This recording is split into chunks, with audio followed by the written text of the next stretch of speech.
राधे राधे। कैसे हो आप लोग? आई होप अच्छे होगा और आप लोग की जो स्टडी है काफी अच्छी चल रही होगी और स्मूथ चल रही होगी। ओके, तो देखो आज है महाशिवरात्रि, तो मेरी तरफ से आप सभी को हैप्पी महाशिवरात्रि और आपकी जो भगवान की कृपा है हमारे ऊपर बनी रहे, ताकि हमारी जो एग्जाम है काफी अच्छा जाए। तो देखो इस महीने को खत्म होने में आपको लगभग 2 से 3 दिन है। ओके, दो दिन है। आप सभी को पता है कि आज महाशिवरात्रि 26 को है और 2 दिन हमारे पास है। उसके बाद 2 तारीख से हमारा पेपर है। तो देखो हार नहीं मानना है।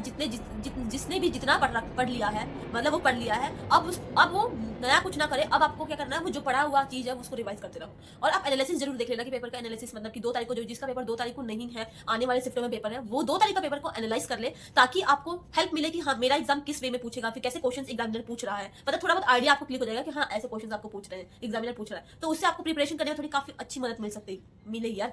मैंने अपनी जो रिवीजन है, अपनी जो ये जितना पढ़ना था मैंने पढ़ लिया। अब मेरे को रिवीजन है, अब मैंने अपनी जो रिवीजन है स्टार्ट भी कर दिया है। मैंने अपनी जियोग्राफी प्लस हिस्ट्री प्लस में पॉलिटी, मैंने अपनी जो ऑब्जेक्टिव जो किताब मैंने आपको कल की वीडियो में दिखाई थी उससे मैं अपनी ऑब्जेक्टिव कर रही हूँ और प्लस में इसको मैं रिवाइज कर रही हूँ। साइंस का भी मैं उसी से ऑब्जेक्टिव करती हूँ और साइंस का इससे मैं अपना रिवीजन लेती हूँ। देखो थ्योरी पढ़ने का टाइम नहीं है हमारे पास। अभी हमारे पास है कि जितना हम ऑब्जेक्टिव कर सकते हैं, जितना क्वेश्चन लगा सकते हैं उतना।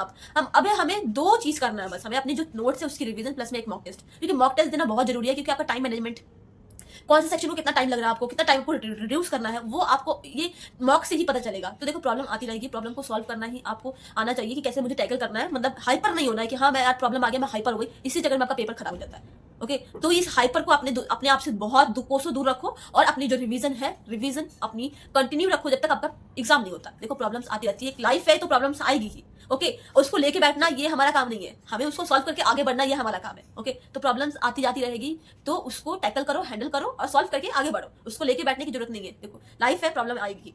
देखो मैं जैसे कि मेरी तबीयत ठीक नहीं हो रही, बट स्टिल मैं पढ़ाई कर रही हूँ, अपनी कंटिन्यू कर रही हूँ अपनी। ये नहीं कि नहीं मैं बीमार हूँ। वो जितना हम सोचेंगे बीमार है उतना हम बीमार रहेंगे। ओके, तो अभी आपके पास जितने दिन भी है उतने दिन आप अपनी जो रिवीजन है अच्छी तरह से कर लो। जिसका भी जब भी पेपर हो अपना बेस्ट पेपर देना। ये मत सोचना कि मेरे को इतने नंबर ऑफ क्वेश्चन करने, मुझे इतना टारगेट, में अपने घर से टारगेट अचीव करके मत जाना, क्योंकि आपको नहीं पता कि पेपर कैसा पूछेगा एग्जामिनर। तो आप इतना कोशिश करना कि मैं अपना जो पेपर है बेस्ट दूंगी, अपना बेस्ट दूंगी, मतलब अपनी गलती नहीं करूंगी। मेरे पेपर में क्या होता था कि एक तो जीएस मेरी वीक थी और मैं अपनी गलती कर देती थी। मैथ्स में 1-2 क्वेश्चन कैलकुलेशन जो होते थे वो क्वेश्चन गलत हो जाते थे मुझे आते हुए भी। तो अभी हमें ये करना है कि हमें कोई अपनी गलती नहीं करना, हमें अपना बेस्ट देना है अपने एग्जाम में।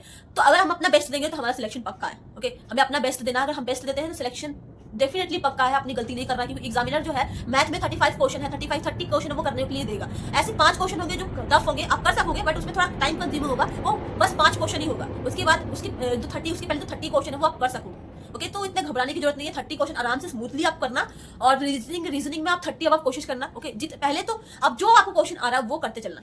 ओके, घबराना नहीं है, हाइपर नहीं होना है कि कोई क्वेश्चन बीच में अटक जाता है। अगर कोई क्वेश्चन बीच में अटक जाता है तो 1-2 बार ट्राई करना। अगर 2 बार में नहीं होता है तो नेक्स्ट क्वेश्चन पे शिफ्ट होना, उसको लेके बैठना नहीं है। ओके, नेक्स्ट क्वेश्चन पे शिफ्ट होना। जो क्वेश्चन आपको आते हैं उसको 100% जो आपको क्वेश्चन आते हैं वो पहले करना, अपना बेस्ट देना। मतलब बेस्ट देने का मतलब कि जो क्वेश्चन मुझे देखते ही आ रहे हैं वो क्वेश्चन को पहले अटेम्प्ट करना, और जो क्वेश्चन मेरे को नहीं आ रहा उसको मतलब लगता है कि मैं कर लूंगी या फिर कर लूंगा, उसको मार्क ऑफ रिव्यू करके चलते जाना। ओके, और लास्ट में जो टाइम बचता है, जो लास्ट के 15-20 मिनट्स आपको बचते हैं, वो जो मार्क ऑफ रिव्यू क्वेश्चन है उस पर जाके उसको सॉल्व करना। क्योंकि थोड़ा दिमाग, जब हम टाइम हमारे पास कम रहता है ना, तो थोड़ा दिमाग फास्ट काम करता है, तो उसमें क्वेश्चन आ जाते हैं। और रीजनिंग पे कोशिश करना 30 अब लाने की।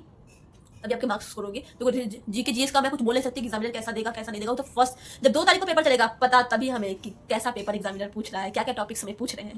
तो अपनी जो रिवीजन है जब तक एग्जाम ना हो तब तक अपनी कंटिन्यू रखना।